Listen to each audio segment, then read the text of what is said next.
The Steam Deck and the Steam Deck OLED in late 2025 is a very different situation than we had when we initially got the Steam Deck. But even just the beginning of this year was a different situation for it. With the new Nintendo Switch 2 and the Xbox Li X, we now have competition from different gaming console companies for the Steam Deck. But is it really much different than the beginning of the year? Because let's be honest, are the two competitors real competitors to the Steam Deck? So the Steam Deck OLED is, in my opinion, my still favorite handheld gaming PC gaming console hybrid out there on the market. There's plenty of reasons why. In the last days of 2025, it is far from the strongest, the best in most departments, but it's some kind of a combination of cost, performance, and what it can actually do with the Steam Deck that makes it probably the most usable, friendly for many users, just the best handheld out there on the market. You see, the ergonomics are still one of the best out there. The weight is pretty good, and the OLED display is as beautiful as ever. With the competition in 2025 added in more LCD displays, meaning that the colors are never gonna be as good as an OLED. And while this isn't as fast as something like the Nintendo Switch 2 or the Xbox Li X with the 120Hz displays, 90Hz display on a handheld of this size is still more than enough. Because if you're playing AAA games, a lot of times you're still gonna be lower the frame rates because of the strength limitations, or the battery limitations for that matter. So the lower frames, the not a sharp screen, because this is still a 900p display as opposed to a Full HD on Xbox and the Nintendo, it is still more than enough on a handheld of this size. To be honest, while you can see the difference on a side-by-side comparison, I feel like for many of us, this is still more than enough. A lot of times you're still gonna actually put the resolutions down for the bigger games. At the same time, just the idea that you can play something like the Assassin's Creed Shadows on the Steam Deck OLED just shows how still powerful it is, even though it's been a couple of years since the original Steam Deck release. And many games still run amazing and look great on the Steam Deck. And speaking of games for the Steam Deck, you have to check out Instant Gaming. This is the place where I get my games for the Steam Deck OLED from. Oftentimes you can find great deals that are even better than on sales on their native platforms. So it's a great place to save up on games for your Steam Deck. I have to say that probably more than 90% of my Steam Deck's library comes from Instant Gaming. I was literally able to find the Batman Arkham Trilogy for just a couple of dollars. Not only that, together with Instant Gaming, we're doing a giveaway where one of you can win a game of your choice. So if you're interested in this month's giveaway, check out the link down below. But speaking of the Steam library, once again, it is a much bigger ecosystem than something that the Nintendo Switch has.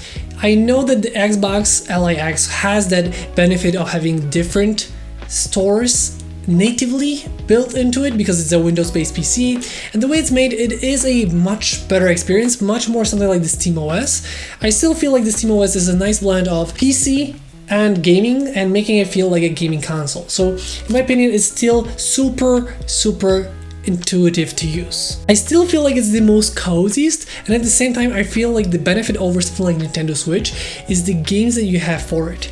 For this, there is no generations. Essentially, anything you find on Steam, as long as it's capable to be run on the Steam Deck, and it doesn't have some kind of blockade because it's a Linux-based PC in a body of a console, like many multiplayer games, for example, then the Steam Deck is still, in my opinion, one of the coziest and just most versatile consoles. You have games from all different companies, all different eras.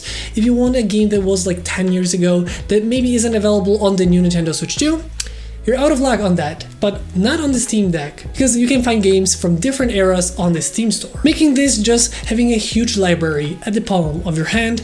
And just, if you're a PC gamer at home, this has even more usage out of it. And even better is you can actually connect things like the Epic Store or Ubisoft Connect if you play around a little bit in the desktop mode. And for example, I am able to play all my Ubisoft games on it. Better yet, because I have actually Xbox Game Pass Ultimate, which gives me the games, and my Ubisoft account is connected to that Xbox account, you can actually go to Ubisoft Connect and have all the games that are in the Game Pass for PC essentially. So right off the get-go, you get a huge library. So not only I have games like the Assassin's Creed Shadows from Instant Gaming, but you also have games from Game Pass, so you have much bigger library. So like all the older Assassin's Creed games, you already have that. This makes it just a much more cozy experience, you know, because not only it feels good in hand, because the ergonomics are, in my opinion, some of the best still out there on the market, but it also feels like a console. But at the same time having the capabilities and the possibilities of a PC, even things like modding for the games. It's like those details that really make this just the nicest experience out of all of them. Even the addition of the touchpads on the front makes it much more usable for games that on the other handhelds would probably not be as usable, because you would not be able to use it like a mouse. But the touchpads, no problem, you can use it like a mouse. This really is like the best of both, or should I say all worlds out there. You have a proper gaming experience, proper games, nice quality, nice beautiful OLED display, really good ergonomics, nice battery life, nice speakers also, maybe not the best, I feel like the Xbox LIX have the best, but this is still really good speakers, 4 back buttons, and the most important part, at the price that it is. Well, the Nintendo Switch 2 is going to be much closer to this in terms of price. The games are going to be much more expensive, because not only the games on Steam Store are going to be less expensive, especially the older games, when compared to the Nintendo Switch 2. The game library is going to be smaller on the Nintendo Switch 2, because you have that limitation of what is built for the Nintendo Switch 2. That could be a benefit if the game is optimized, but well, for this, you have much more games to play with. Older, newer games, and all in between.